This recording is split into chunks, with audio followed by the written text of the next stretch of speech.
Bayangkan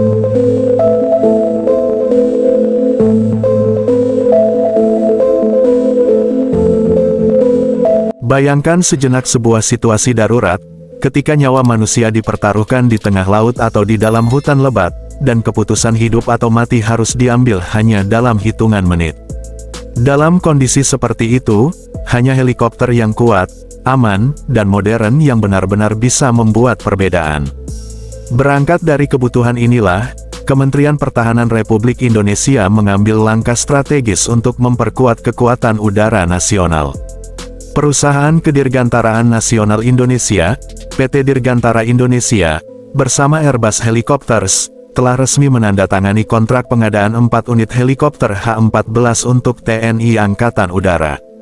Kesepakatan ini bukan sekadar pembelian alutsista baru, melainkan bagian dari visi jangka panjang untuk meningkatkan kemampuan operasional sekaligus memperkuat industri pertahanan dalam negeri.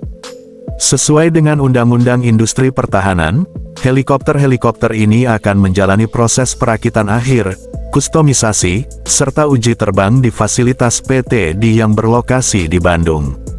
Artinya, H-14 tidak hanya disesuaikan dengan kebutuhan operasional TNI AU, tetapi juga menjadi sarana peningkatan keahlian bagi para insinyur dan teknisi lokal dalam menangani platform helikopter generasi terbaru dari Airbus. Kehadiran H-14 akan menggantikan helikopter latih lama dan menjadi standar baru untuk misi Combat Search and Rescue. Dari sisi teknis, H-14 menonjol di kelasnya.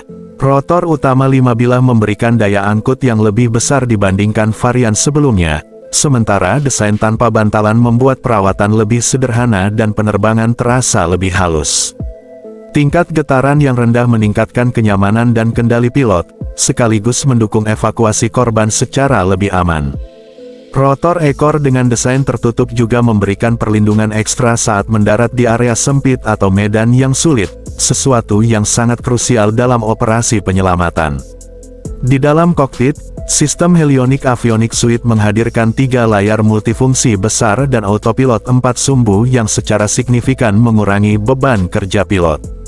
Sistem ini memungkinkan helikopter terbang stabil secara otomatis dan melayang dengan presisi tinggi, sebuah kemampuan penting dalam misi SAR di mana fokus penuh pilot sangat dibutuhkan untuk proses penyelamatan.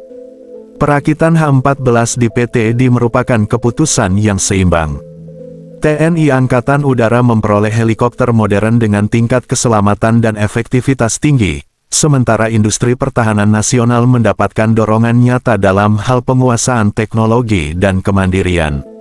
Pertanyaannya sekarang, apakah pendekatan seperti ini layak diterapkan untuk kebutuhan pertahanan Indonesia lainnya di masa depan? Silakan bagikan pandangan Anda.